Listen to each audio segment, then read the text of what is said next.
Y es que por alguna razón la gente piensa que después del halving el precio empieza a hacer esto, empieza a subir sin parar, y esto no tiene ningún sentido. Históricamente nunca ha sucedido esto. Halving 2020, nada. Halving 2016, nada. ¿Cómo podemos esperar esto entonces? Acaba de ser el halving de Bitcoin.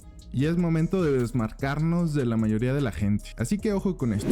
Y es que mucha gente piensa que apenas es el halving y el precio empieza a subir como loco. El halving sí es un fundamental muy alcista, pero lo que no nos dicen es cuándo. Y en este video vamos a ver por qué y vamos a ver cómo identificar esto. Y vamos a entender por qué a la larga termina subiendo tanto, pero sobre todo vamos a entender cuándo va a terminar sucediendo esto. Un análisis simplista del gráfico nos dice que después de cada halving el precio tiende a iniciar una tendencia alcista, tiende a levantar el precio en forma bastante considerable, lo cual es cierto, pero lo que no nos dicen es cuándo termina sucediendo esto y qué es lo que pasa después de que esto sucede y qué sucede antes de que el precio suba, que es lo más importante que hay que estar atentos en las próximas horas, en los próximos días. El tema fundamental del halving tiene una base muy importante en el hecho de que cada 4 años vemos una reducción de la recompensa que obtienen los mineros por validar transacciones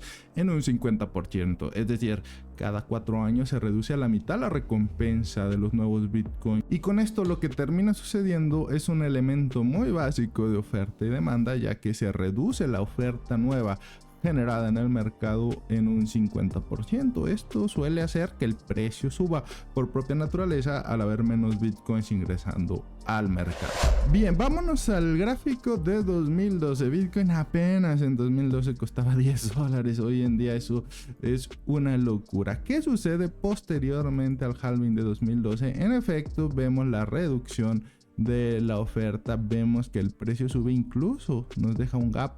Aquí en este gráfico el precio inicia un proceso de lateralización antes de reventar al alza, un gráfico bastante alcista, la verdad, pero no hay que olvidar que en este entonces Bitcoin costaba nada, costaba una papa. Vámonos a halvings un poquitito más importantes. Vámonos al halving de 2016. Mucha gente, muchos expertos creen que el ciclo que estamos viviendo ahorita tiene mayor correlación con el comportamiento gráfico que tuvimos en 2016 que con el comportamiento gráfico que tuvimos en 2020 en el último halving. Y si somos observadores, nos podemos dar cuenta que después del halving de 2016 Bitcoin inicia una lateralización, inicia un proceso a la baja de liquidaciones derivado de alguna noticia o algo que surja para continuar el proceso de acumulación y posterior a eso iniciar su clásica tendencia alcista, su clásico bull run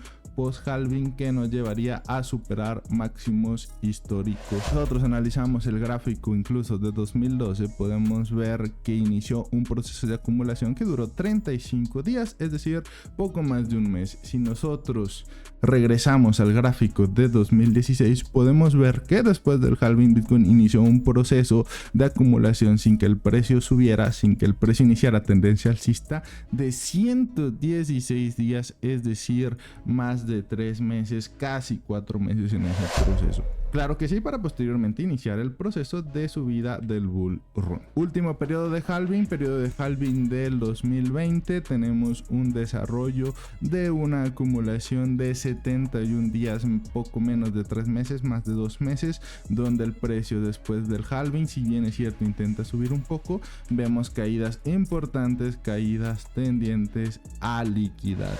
Incluso después de iniciar la tendencia alcista vemos caídas importantes de entre un 17 y un 20% que llevan a Bitcoin a realizar liquidaciones bastante importantes, pero a nosotros lo que nos interesa es lo que termina sucediendo días después, que es el momento en el que nos encontramos, que es una lateralización, una acumulación y en este caso una compresión del precio que nos llevaría a iniciar la tendencia alcista definitiva. Y nosotros entendemos este panorama, podemos darnos cuenta que Bitcoin podría iniciar procesos de liquidaciones y procesos de acumulación que durarían aproximadamente entre 1 y 3 meses. Ahora, hay que entender una cosa bien importante, y es que si bien es cierto el panorama económico es bastante alentador como para que el precio genere una tendencia alcista, no hay que olvidar que lo que estamos descontando en el precio en los mercados en este momento es una reducción de entre 50 y 75 puntos básicos en relación a los tipos de interés, y Powell está un poco pesimista, ya que si vemos las últimas declaraciones dice que los datos recientes muestran una falta de mayores avances en materia de inflación. Incluso se empieza a especular con el hecho de que ni siquiera podrían reducir los tipos de interés este año. La proyección más grande en este momento sigue siendo de entre 50 y 75. Entonces, si vemos que no se reducen los tipos de interés, puede generar un pequeño pánico y un pequeño pesimismo en los mercados en general. Si nosotros entendemos este panorama, podemos deducir que Bitcoin tiene dos opciones, ya que si la economía, la reducción de la inflación se estanca y no vemos la reducción de los tipos de interés, podemos generar cierta indecisión en los mercados. Entonces, en el histórico de Bitcoin podemos deducir que Bitcoin va a iniciar un proceso de acumulación y de liquidaciones previo a iniciar la tendencia alcista definitiva, que nos llevaría a superar los $100,000 en el post-halving en el futuro bull run. Al menos en ese escenario estamos ahorita. Así pues, si nosotros encontramos un ciclo parecido al que veíamos en 2020, lo que va a iniciar a hacer Bitcoin es una compresión y un rango que va a oscilar entre $73,000 y $60,000. Ahora bien, el segundo de los escenarios, que es el escenario de las liquidaciones, como podemos ver, nos estaría llevando al precio a tener una pequeña subida con poca fuerza, con poco volumen, e iniciar un proceso de liquidaciones que tentativamente nos llevaría a zonas de acumulaciones bajas que coincidirían perfectamente con la zona de entre 51 y $50,000, y en este momento podríamos incluso visitar la zona de $48,000, donde sabemos que hay un interés institucional para acumular, ya que ahí lo hizo de cara al almacenamiento para los ETFs de Bitcoin en spot.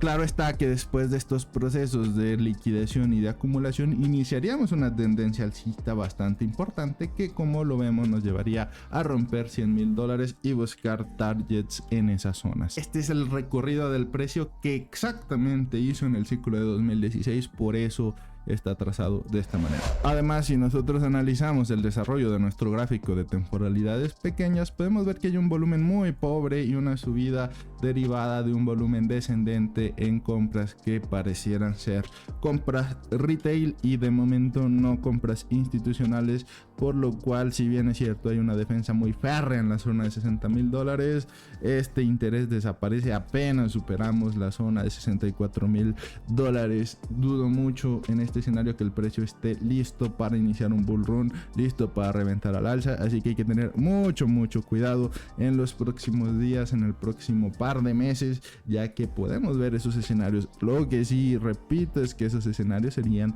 para buscar compras bastante interesantes, tanto en Bitcoin como en altcoins. También te voy a dejar aquí un video donde demostramos cómo hicimos para saber que en esta zona, en la parte alta del rango, había debilidad y que podíamos esperar caídas a la parte baja cerca de $60,000. Así que te espero ahí y échale un ojo para que no te agarre desprevenido. Un abrazo y te veo ahí.